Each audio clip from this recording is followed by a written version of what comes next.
Haji Halim sedang menunjukkan begini cara sayang kepada ibu. Wahai kalian yang tak menghormati ibu, yang menyepelekan ibu, yang merendahkan ibu. Malam ini lihat, beliau tidak ada ceramah, tidak ada tausiah, tapi langsung dibuat begini cara menghormati ibu. Ini sekarang banyak orang tak menghormati ibu. Berapa banyak ibu yang awalnya bantu-bantu, lama-lama jadi pembantu. Dulu dia tidak tarawih, kenapa? Karena kita menangis merengek di rumah. Sekarang di hari tuanya dia tidak tarawih juga. Kenapa? Dia menjaga cucunya. Berapa banyak itu terjadi. Jangan sampai. Dia tidak pernah menolak cucunya, dia sayang. Tapi kita yang berpikir, berapa kali dia tidak jadi sholat duha karena kita kencing di kaitnya. Berapa kali dia tidak tarawih karena kita menangis merengek sampai subuh datang. Berapa kali dia tidak iktikaf karena kita. Andai dia masih hidup hari ini, datang, belikan pakaian yang paling dia suka, belikan perhiasan kalau ada. Andai tidak cium tangannya, tapi yang sudah meninggal dunia, jangan lupa kau doakan, Rabbighfirli wali walidayya warhamhuma kama rabbayani shaghira. Berdoa pun kau tak mau, apalagi yang akan kau bawa menghadap Allah SWT. Meregang nyawa dia melahirkan engkau. 9 bulan 10 hari kau menumpang di perutnya. 2 tahun kau menyusu, melahirkan, menetes darahnya dalam badanmu. Andai kau gendong dia dari Palembang, jangan sebut Palembang lah Pak Ustaz, dari Pekanbaru Riau, kau gendong dia sampai ke Makkah, kembali lagi, belum tentu dapat menebus satu teriakannya saat melahirkanmu. Lalu apa yang bisa kau lakukan? Datang seorang ibu pergi ke tempat servis HP. Nak, tolong anak lihatkan HP saya rusak kayaknya. Dia periksa, ini enggak rusak bu. Terus memang anak ibu enggak nelpon. Kenapa kau tidak telepon? Datang dia ke rumah anaknya. Nak, ibu enggak ada uang mau buka puasa, bisa minjam 100.000? Apa kata si anak? Sebentar ya ma, aku tanya istriku dulu. Ini Ustaz dapat dari mana? Ada yang kirim WA grup. Jadikan ibumu seperti raja, maka rezekimu akan diberikan Allah seperti rezeki raja-raja. Bukan hadis, dapat dari grup WA. Ini ibu minta terus sholat tarawih, tapi sang anak sudah tidak bisa. Aku mau hentikan saja sholat tarawih ini, karena mau buat tenda ini tidak bisa. Tiangnya bambu, sudah bocor. Kita stop saja sholat tarawih bersama ini. Apa kata si ibu? Buatlah sholat tarawih terus, nanti Allah akan berikan engkau gedung yang besar. Dengan gedung besar itu kau akan tetap sholat tarawih. Mana gedung besar itu? Inilah dia gedung besar. Langsung dikabulkan Allah Subhanahu wa taala. Karena setelah Allah langsung orang tua. Wa qadara rabbuka alla ta'budu illa iyyah. Allah sudah wajibkan engkau menyembah Allah. Setelah Allah, wa bil walidaini ihsana. Kedua orang tua. Jangan kau lawan ibumu. Kayak anak-anakku, jangan kau lawan ibumu. Karena kau lawan ibumu, kau tak pernah mencium kebahagiaan. Walaupun hartamu banyak, kau akan berenang dalam air mata penderitaan sampai kematian datang. Ada pezina hidup di dunia senang, ada pecandu narkoba hidup di dunia senang, tapi orang yang durhaka tetap dapat dosanya dibalas Allah di akhirat. Di dunia juga dapat. Ustaz, kalau di akhirat dapat, di dunia dapat, untuk apa lagi di dunia? Yang di dunia itu DP-nya. Nanti di akhirat akan kau dapatkan cashnya. Oleh sebab itu jangan main-main dengan ibu. Datang seorang laki-laki, ya Rasulullah, izinkan aku mati syahid. Karena orang yang mati syahid itu tidak akan merasakan sakratul maut illa kal qars, seperti cubitan pada tangan. Izinkan aku mati syahid, karena kalau aku mati syahid tidak akan ada azab kubur. Izinkan aku mati syahid, karena kalau aku mati syahid tidak akan ada hisab, langsung masuk surga. Nabi bertanya, alaka min ummin, ibumu masih hidup? Ibumu ada di rumah? Ya.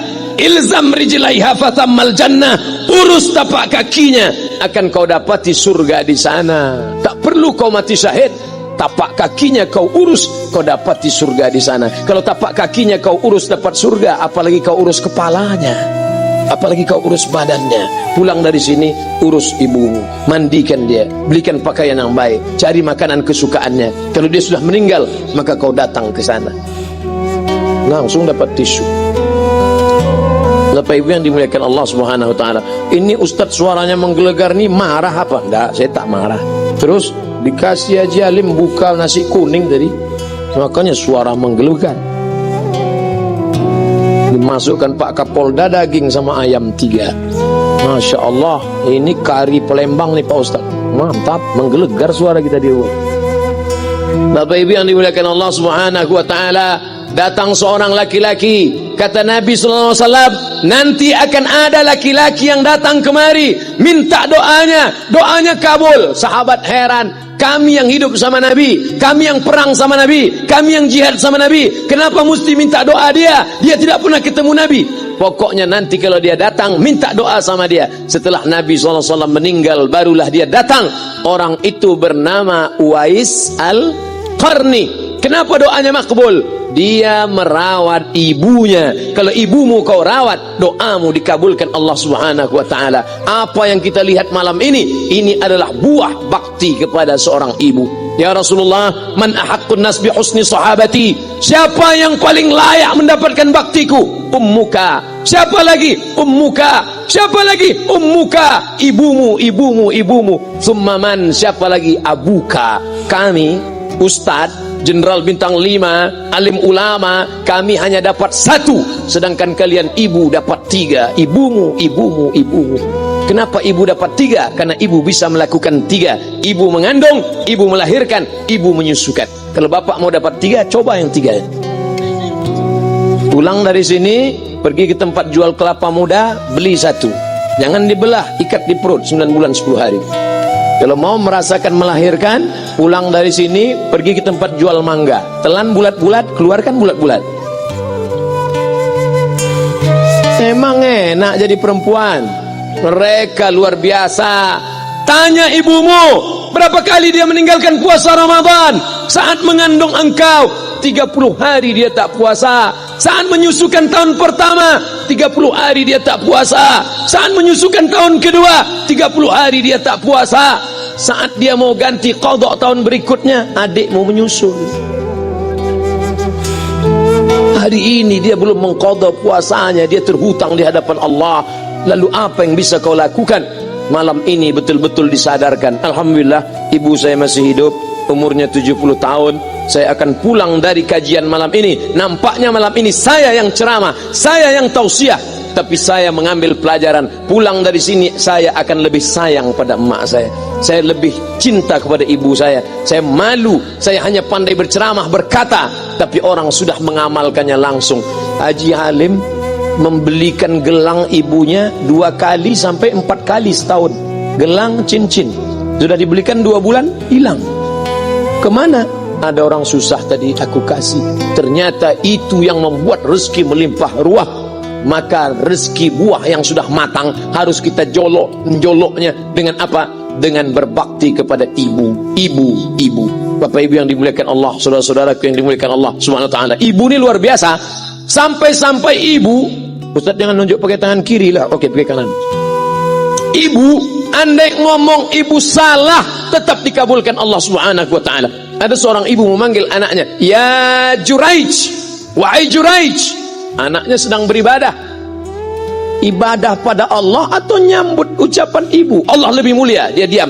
Ya Juraij, dia tetap diam. Ya Juraij, dia tetap diam. Dia tidak jawab seruan ibunya. Sampai akhirnya ibunya berkata, apa kata ibunya? Allahumma la tumitshu hatta turihi wujuhal mumisat. Jangan matikan Juraij sebelum matanya melihat wanita, maaf, tunasusila. Jangan matikan Juraij sebelum matanya melihat wanita tunasusila, WTS PSK, orang nakal, orang jahat. Tidak mungkin ahli ibadah matanya melihat orang jahat. Tapi takdir berkata lain. Tak lama setelah ucapan sang ibu, ada seorang WTS PSK hamil, tidak diketahui suaminya, ditangkap, ditanya, siapa yang menghamilimu? Apa kata si perempuan? Yang menghamiliku adalah Juraij. Sampai Juraij ketika difitnah, perempuan wanita susila itu ditanya, siapa yang menghamilimu? Ternyata dia berkata, Juraij. Akhirnya mereka menangkap Juraij. Juraij, ternyata engkau selama ini pura-pura saja menjadi pelaku ibadah. Engkau ternyata sudah menghamili perempuan ini. Mereka menghancurkan tempat ibadah Juraij. Tapi kemudian Juraij sabar. Dia katakan, nanti tunggu anak itu lahir, kalian baru tahu. Setelah tak lama anak itu pun lahir, dan mereka bertanya kepada anak kecil yang belum bisa bicara, ya ghulam, wahai anak kecil, man abuka, who is your father? Siapa bapakmu?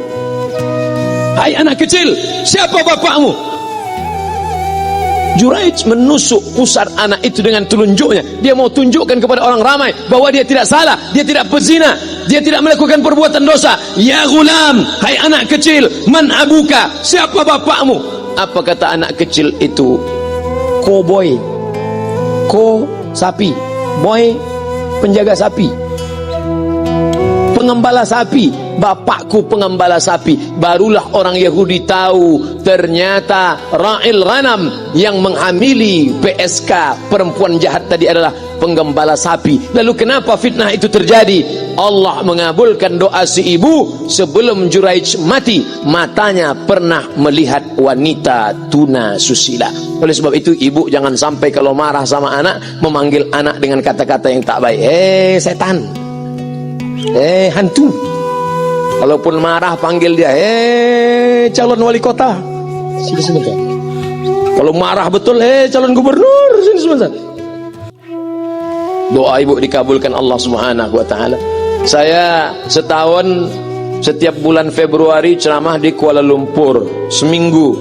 Kuala Lumpur, Selangor, Sarawak, Kuching, kemudian Malaka, Ipoh, Negeri Sembilan.